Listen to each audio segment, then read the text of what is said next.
Você já sentiu que existe uma voz dentro da sua cabeça que não trabalha para você, mas contra você? Aquela sensação de que, enquanto o mundo dorme, você está sendo julgado por um tribunal onde você é o réu, o promotor e o carrasco? O overthinking, este pensar demais, não é um sinal de que você é inteligente nem de que você é fraco. É algo muito mais sinistro. É o som de um alarme de incêndio gritando em uma sala onde não existe fogo nenhum. E o pior, você esqueceu como desligá-lo. Hoje eu vou te mostrar por que o seu cérebro se tornou seu maior inimigo e como essa falha no sistema está drenando a vida que você deveria estar vivendo agora. Imagine um homem chamado Elias. Elias não é um herói de cinema, ele é exatamente como você. Ele tem um emprego, uma família que ama e planos para o futuro. Mas Elias vive com uma maldição silenciosa. Ele é um arqueólogo do IC. Toda vez que Elias recebe um e-mail curto do chefe dizendo "precisamos conversar amanhã", ele não vê apenas uma reunião, ele começa a escavar. Em 5 minutos ele já previu sua demissão.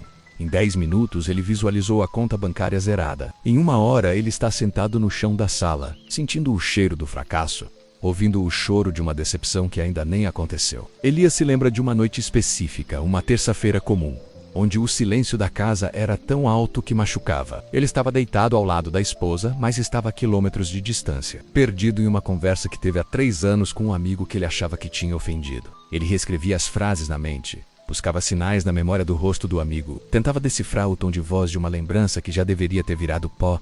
Ele sentia o suor frio nas palmas das mãos, o aperto no peito, a adrenalina correndo como se ele estivesse prestes a pular de um penhasco. Mas ele estava apenas deitado em um colchão macio. O corpo de Elias estava em 2024, mas a mente dele era uma máquina do tempo quebrada, presa em passados que não podem ser mudados e futuros que nunca chegarão. Ele era um prisioneiro de luxo em uma cela feita de sinapses e sombras. O que Elias não sabia menos, e o que talvez você ainda não tenha percebido, é que o cérebro humano não foi projetado para te fazer feliz. Ele foi projetado para te manter vivo. Milhares de anos atrás, esse alarme que hoje chamamos de ansiedade era o que nos salvava de predadores. Se você ouvisse um arbusto balançando, era melhor pensar em 10 formas de morrer devorado por um tigre do que ignorar o barulho. O problema é que o tigre morreu há milênios, mas o mecanismo de defesa continua lá, intacto, potente e desesperado por um alvo. No mundo moderno, o arbusto balançando não é um predador. É uma mensagem visualizada e não respondida.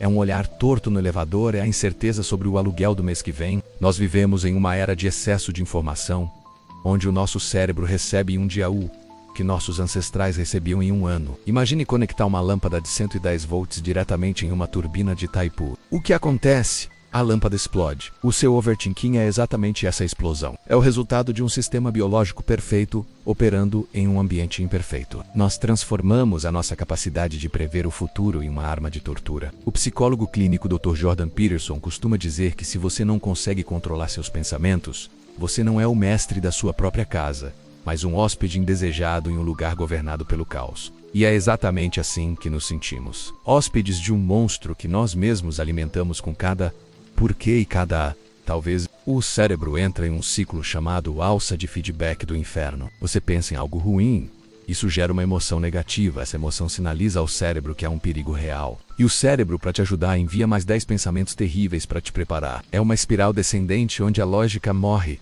e a agonia assume o controle. O cheiro dessa ansiedade é metálico, o gosto é amargo, e a visão é sempre nublada por um véu de incerteza. Aqui está o segredo que ninguém te conta no meio de uma crise de pensamento.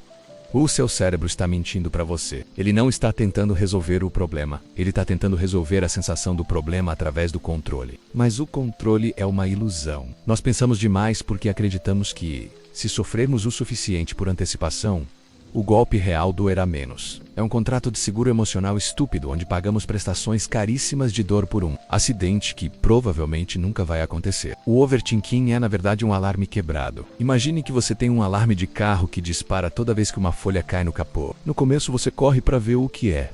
Depois de 10 vezes você começa a ficar irritado. Depois de 100 vezes você entra em desespero porque não consegue dormir. O erro de Elias e o seu erro é acreditar no alarme. É achar que, porque o coração acelerou e a mente disparou, existe um incêndio real. Não existe. É apenas a fixação antiga de um sobrevivente da savana, tentando entender um mundo de telas de vidro e prazos corporativos. Como dizia o imperador romano e filósofo estoico Marco Aurélio, hoje eu escapei da ansiedade. Ou melhor, eu a descartei, pois ela estava dentro de mim, em minhas próprias percepções, não do lado de fora.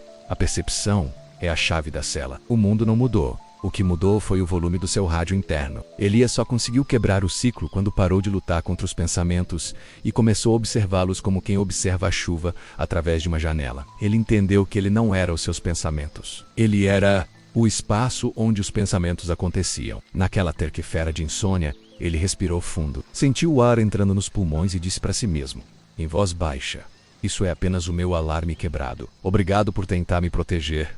Mas não há tigre nenhum aqui." A cura para o overthinking não é parar de pensar, isso é impossível. A cura é parar de acreditar em tudo o que você pensa. É entender que a sua mente é uma ferramenta incrível, mas um mestre cruel. Você não é fraco por se sentir sobrecarregado. Você é apenas um humano processando um mundo complexo demais com um hardware antigo. Mas a partir de hoje, você tem o código para o reset. Sabe aquele peso no peito que você sentiu hoje de manhã? Ele não é um aviso do destino. É apenas ruído. E ruído não tem poder sobre você, a menos que você o transforme em música. Se você chegou até aqui, é porque o seu alarme também está gritando há muito tempo. Talvez você sinta que está perdendo a batalha pela sua própria paz. Mas escute bem. Se este vídeo te tocou, se você sentiu um arrepio ou um nó na garganta, é porque este era o sinal que você pediu para começar a silenciar o ruído. Você acredita que é possível viver sem ser refém da própria mente? Ou acha que estamos condenados a esse caos? Deixe um comentário abaixo com a palavra silêncio se você decidir. A partir de agora, não acreditar mais em todas as mentiras que o seu medo te conta. Se inscreva no canal, mas só se você tiver a coragem de olhar para dentro e mudar o que encontrar.